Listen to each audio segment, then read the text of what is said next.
10:15 Monday. I'm about to shut down, and the boys took off about 90 minutes ago probably. And we got a good teardown started on the RZR. Cody got all the front end off of it. All the suspension's off the front. We've got to strip it down, which he's done to get this. It's called the front frame, is what they actually call it. And it's not supposed to have this buckle in it. Got hit pretty hard, it's tweaked, so we got to replace the front frame, which I believe is also the part that carries the serial number.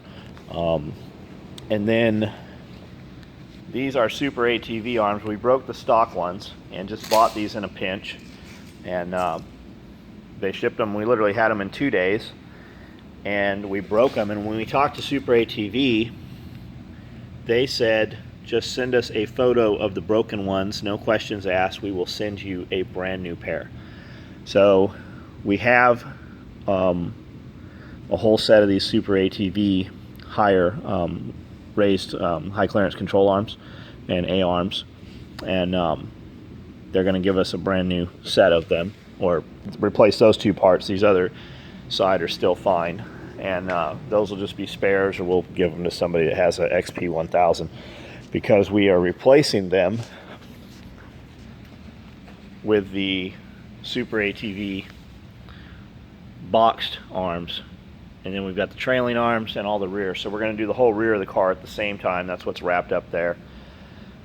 These are the stock axles. I don't know if you can see it. There's one side. This side has a huge bend in it, still functioning, but we've got some that are twice as big around with lifetime warranty. There's the fan, all the hoses, the front cage, or the front frame is what they call it. Here's all the plastic that came off of the car. Quite a bit of damage, but we have all brand new plastic to replace all the front pieces as well. There's some shoot steel stuff right there, some more targets we just got. We got to open them and see what they are. We never know what shows up. But we got into it. We thought the radiator was fine. The radiator, as you see, is supposed to lay flat. I don't know if you can really see it, but it is, well, there we go. It's really tweaked. So while we're doing the radiator, we'll put a bigger either Fluidyne or HCR, or CBR radiator. Probably a CBR, that's what's in this car. So you see that radiator as opposed to this radiator. There is a considerable difference. We're going to relocate this rear one back to the front on this one, just so we have the space, and so I can see behind me for the riding we're doing around here. With the bumpers we're running, they're well protected. And then you can see on this car here, that's a Racertec cradle right there, and that's actually a winch mount on the top. And then these axles compared to those axles are a big difference. These are the same things that are going in this one over here. And then we also have another problem. This shock here, the one on the right, is not touching the ground over here. It's highly tweaked. So we're I'll talk to Rob Kostelic at HCR or FCR Suspension and see what it's going to take to redo them and valve them up like this set. But by the time we did that, I could have got some turnkey King shocks, some King coilovers, black anodized, fend. So it'll just come down to time-wise what he has going on, whether we go that route on this car or not. All this orange stuff will all be replaced. The bumper actually took a good hit. It actually caught the fucking tree. And this is a UTV Inc. bumper, and it held up fucking perfect. We bent that one tab right there. On that side is bent. And the skid plate is tweaked, but that, I don't think that happened in the accident. That happened just from running over stuff. I'll bump up on trees a lot of times when we're making trail or breaking trail, and just bend trees over. The steering rack. I think that side's bent, but we'll replace that anyways. We use a steering rack. It's actually the exact same rack they use in NASCAR. A lot of the guys racing run those, and at the same time we will redo all of this steering right here. They run what's called a quickener, and they have a 1 to 2 and a 1 to 4, so for every quarter turn you get a full turn. We're not going to run that on these because we still trail ride with them and stuff, but I'm going to replace this yoke right here with the same piece they use on the NASCAR circuit stuff. It's much beefier, replaces all of this assembly, and then run Momo steering wheels. And the Momo steering wheels have buttons, buttonholes in them, so you can run buttons for your comms and your intercom and your VHF radio, and then a horn right on there. But what I'm finding on this, when I land, this flexes, and I've just damaged this steering wheel from it just catching all the impact when I land, because the car lands a lot of times nose first, and that just takes the shock. But that's where we're at on these. While we have it apart, we'll probably go ahead and do cages on this one, and then on this one as well. I'm not sure what we're going to run at. UTV Inc. has fucking 10 different cages. They've been good to deal with so far, and they've always, done us right. And when we post on their social media, they always reply. And I, just like us, I see guys on their page talking shit about what horrible service they have, blah, blah, blah. But I think it's just, poor customers, because we've ordered from them a dozen times and we've had great luck with their product. And just, when we post shit on social media and they reply to it, that goes a long ways with us. When guys tag us on social media, especially like Instagram on photos, I always reply something. It might be nice or cool, or, thanks for the comment or the tag, anything like that. But that carries a long ways. So that's part of my thing with Hublot and brand loyalty to Hublot. When I comment on there and guys get up there and go, oh, that's a fucking fake watch, that's not a real Hublot. Hublot Las Vegas and Hublot Atlanta both go up there and go, no, as a matter of fact, it is real. I sold it to them. And when I comment and tag them, they interact. And that goes a long way. When you're buying $35,000 watches, that makes it just that much easier to spend that kind of money on that stuff. Just having that relationship and them commenting and knowing they watch your social media. And just like LoomTech too. LoomTech is awesome. When I post a photo up, they'll always comment and go, hey, cool, or awesome, or they'll reshare my stuff. That goes a long ways. That makes me want to do business with those companies. And, that's part of why I do it too. They're putting our name out, and that's advertising for us. The least we could do is take the few seconds to, comment and go, hey, thanks for sharing this. Let them know we saw it and we appreciate it. Little tiny things, they go the longest way. Production right now,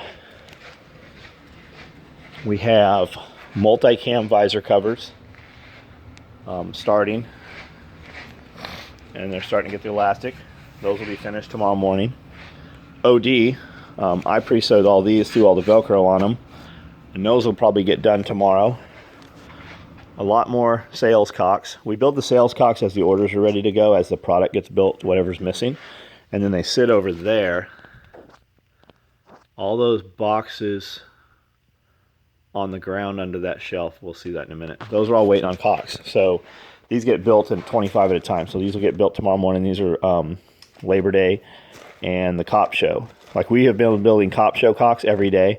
I don't know what the sales brought in with that, but it was fucking hundreds over that dude acting like an asshole. Highlander micro rigs are still in motion. Those ones just need closing. There's a bunch hanging on both sides of that rack there. These ones are all done. They just need closing. So we'll probably have another 100 Highlander micros kick out tomorrow. And we are about to start 20 gallons of 308 split front micros, or 308 split front chest rigs in Coyote. Those get started tomorrow. And what else do we have here? Tool bags, Typhon, Toxic Thread. You will not be able to buy one. Those are only going to orders. More mystery bag shit is still going. What else we got here? Lids, 4 micros. Oh, Typhon micro rigs. These all have the pockets on them. They just need to be closed.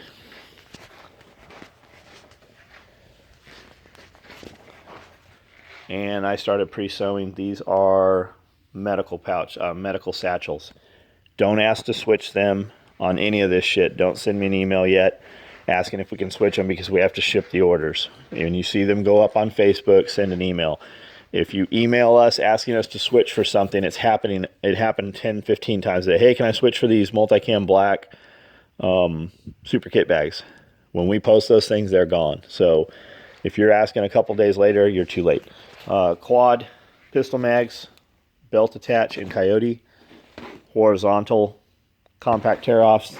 There are no extras. Those are all just orders. And Andrew Bingham, Neil Hafter, Everett Haley, those are some of the names on there that those are shipping to. Leather hides. I've got leather hides hanging all over the shop just because I didn't have a better place to put them.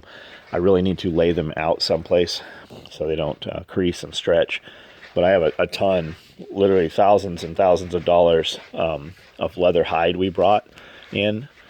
And there's just some super cool different leathers.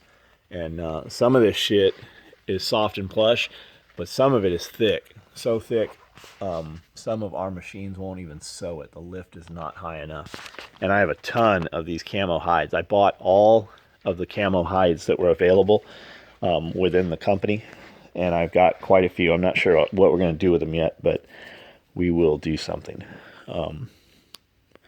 Been shooting the bow. I can go out there I can take 15, 20 arrows out there, and I'm just wasting time. I think I get a lot better because you're after this consistency in archery. It's consistency where you hold your trigger in the pocket of your ear, how you hold the bow, everything about it's just consistency. And I get a lot further if I just shoot 3 arrows at a time. You don't get as fatigued, you don't get as tired. Everything about it's just better. It's like taking 1,000 rounds of 9 to the range and shooting. You'd be better off just shooting 100 rounds as far as, building skill and furthering. And that's not to take away from tac response. I mean, tac response, they have you firing so many rounds for a reason. You're going to know that gun at the end of the day. But if you're just going and shooting paper, well, you guys know the deal. QDs, ODQDs, Velcro back dual pistols, Coyote visor covers. I don't know what we have of those left yet, so we have not put them up for sale yet. That's about it. My work base, a lot cleaner than normal, and within a couple days it will be fucked up again. And you can see how that happens. I cut these belts tonight, and in doing so, this table was completely clean last night, and it is covered in shit again.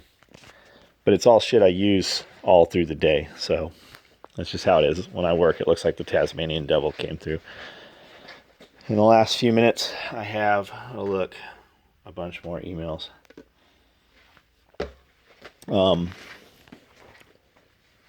That's about it. I can't pause this video and restart it for some reason. I'm just filming through the Samsung Note 5 through the camera. And when I stop the video, when the phone goes, the screen turns off. When I turn it back on, I can't resume filming for some reason. In the back, we've got some deer stands up and some feeders out. We still have feeders out. We're not hunting under them. I believe in Tennessee, when you're using a feeder, you cannot hunt for 10 days once you've removed the feed. But we've got game cameras out. Deer are coming in. We're getting photos of deer on there. Surprisingly, I haven't seen any small animals yet. There's tracks all around, but we haven't caught them on the game camera. Raccoons and possums and shit like that. We have no squirrels on the property I saw one like a year ago, and Cody saw one the other day. But like at my house when I come out in the morning, there's fucking 50 of them. The trees are just rattling. They've fucking been running on the cars. They're fucking little nuisance tree rats. But I want squirrels out here and rabbits out here, and we don't have any. I'm gonna put some black tar sunflower seed out and see what shows up. Maybe they're here and we're just not seeing them, but it's weird. You'll usually see squirrels. We got a couple rabbits on the property, but I don't know where those went either. We haven't seen them in a while, so I don't know. We've got coyotes in the back for sure. We've never seen them up here on the property. I think the dogs up front keep them away from the animals. We haven't had any predation problems. I saw a hawk come down and grab a hold of a chicken. Chicken got away and skittered up the hill. Hawk came down a couple more times and then just went and sat in the tree. But we haven't lost anything that we know of. I mean, it's possible we did because we have so many chickens out there. But I haven't, and especially just the new ones we just turned out. They're all still here, so we don't have, I don't think anything's eating our animals. Just going through and turning off the lights. Shot a couple videos today. Shot some videos on the way home last night, and they didn't upload for some reason. They just sat there and spin. So I deleted them. It kept saying like 15%, 20% done. I just finally deleted them and then reloaded them today. And those are the videos you guys saw before these. But I guess that's it. Go ahead and turn this off and upload it, and maybe we'll talk on the way home.